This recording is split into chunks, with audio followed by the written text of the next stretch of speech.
Let's talk more politics. I'll start with you, Doctor. Two-part question. First of all, how would you identify yourself? Are you moderate? Are you conservative? For people who don't know you, what's a one-word description of your political ideology? Constitutionalist. All right. Then, as a constitutionalist, you know in this election season, we've seen all types on all kinds of ballots. Hypothetical. Tomorrow, Carl Palladino wants to come into your potential district and stand on a stage with you. Would you want the Republican nominee of New York State to endorse you? Carl Palladino has brought to the forefront certain fiscally critical problems that we face in New York State. That is very true. I repudiate, as have many others, the statements that he has made and subsequently apologized for regarding groups of citizens of New York who deserve nothing but the same fair and equal treatment that we all do by our government. I would welcome Mr. Palladino's support if he can vow that he will assure that every citizen of the state of New York will be able to practice his or her beliefs and pursue his or her personal life in peace and freedom, because I welcome his fiscal positions and I believe that they deserve to be heard. Okay, Congressman, same two-part question, although I'm not asking about Mr. Palladino to you. How, first of all, would you identify yourself? Would you call yourself a liberal in the year 2010? I would call myself a progressive, and recently I've been called by somebody on the internet a pragmatic progressive. I have friends in the Democratic Party who supported me in 2006 who are very disappointed that they think I've moved too close to the center on several issues. But what I found, and this was the same thing on the school board and the same thing when I served for one term in Ulster County's legislature, that to get things done in this country, in a democracy, one has to learn to work with other people and to compromise. And but I would just, if I may, comment on Dr. Hayworth's. I did tell you it was a two-parter. Okay. And my question is, what if Charlie Rangel decided to come up to the Hudson Valley? Would you want to share a stage with Congressman Rangel and accept his endorsement? I haven't asked Charlie Rangel to come here since his difficulties with ethics have surfaced. In fact, I wish my opponent would stop saying that I gave him $1,000, because I did not. It's readily available on the FEC website that I, in fact, gave him no money. But the coalition that is endorsing Dr. Hayworth includes the Tri-State Sons of Liberty, which are self-described right-wing extremism at its best. Club for Growth, which wants as their top three issues on their website. She's a member, by the way, besides being enthusiastically endorsed by them or accepting their endorsement. They want to privatize Social Security, voucherize Medicare, and privatize the entire VA. And Freedom Works, Glenn Beck associated organization. These are not what I consider to be voices of reason and moderation in our political discussion today. Thank you, Congressman. Okay. Will I have an opportunity to respond? You know what, to be fair, yes. 30 seconds. Well, the answer went a little bit off field here, so. Okay.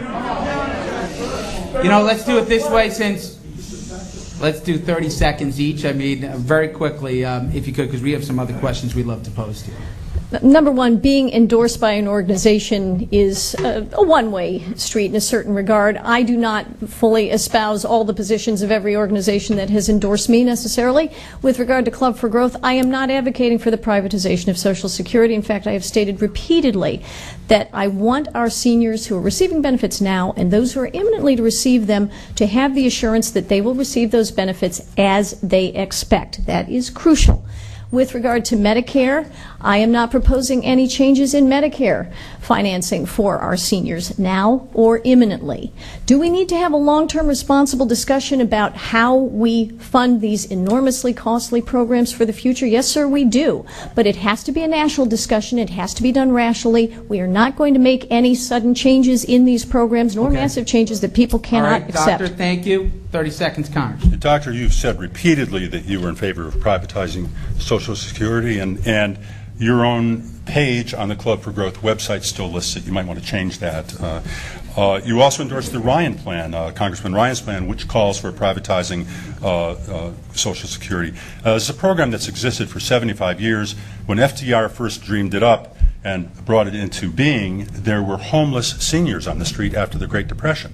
And I don't want to see that happen again. I don't want to see our seniors' retirement money risked on Wall Street. If you happen to retire and you happen to hit that age when the stock market is high, you're fine. If it's low, tough luck. And that's going to have to do it. Thank you, Congressman.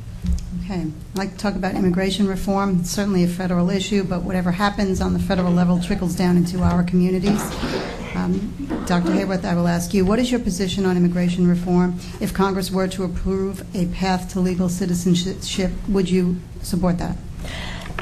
The first thing we have to do if we're going to make any of these remedies work is to secure our borders. Immigration policy is meaningless unless there's actually control and monitoring of the flow of individuals and goods both into and out of the country. We have systems in place, we have laws in place that have not been enforced. We do not have adequate provision for coordination between state and local and federal authorities. We don't have adequate enforcement of E-Verify. We don't have an appropriate guest worker program that will optimally serve the needs of farmers like the ones who are struggling right now in Orange County. These are all issues that the federal government for many, many years has refused to address effectively. So we need to have all of those elements that are currently enforceable or that need further resources, such as border security, put in place. E-Verify and visa monitoring are crucially important because we can identify who is here illegally. If someone has overstayed a visa, we can begin proceedings to formally deal with that. If anybody has committed a crime beyond transgressing our borders illegally, then that person needs to be summarily deported. Beyond that, we will have to formulate, yes, I think for millions who remain, a program that makes sense in terms of paying a penalty, becoming a taxpayer, paying back taxes, and getting to the end of the line behind those who have followed our legal procedures to become citizens of this country. Thank you, Dr. Hayworth. Congressman, the same question to you. What is your position on immigration reform, and would you support a path to legal citizenship? Well, I think the goal of this country should be to return to the time when all immigration was through legal channels. My mother's family came here from the Slovak Republic, which used to be Czechoslovakia, through Ellis Island. They did it legally, and we should wind up there. That's our goal, should be to wind up that all immigration is done legally. It's getting from here to there is the problem. Any nation is first of all defined by its borders.